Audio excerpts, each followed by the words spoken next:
case briefs, and so much more. LSData's got what you're looking for.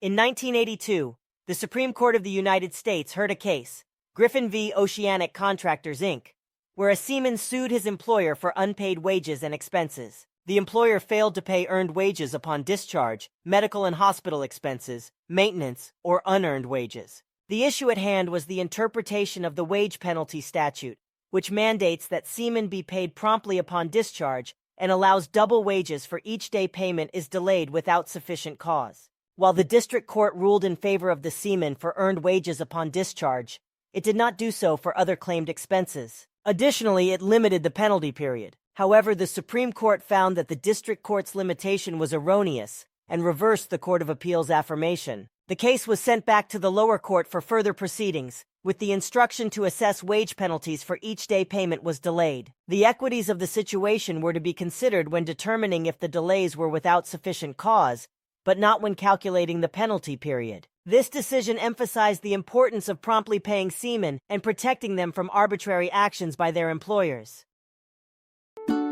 Case briefs, and so much more.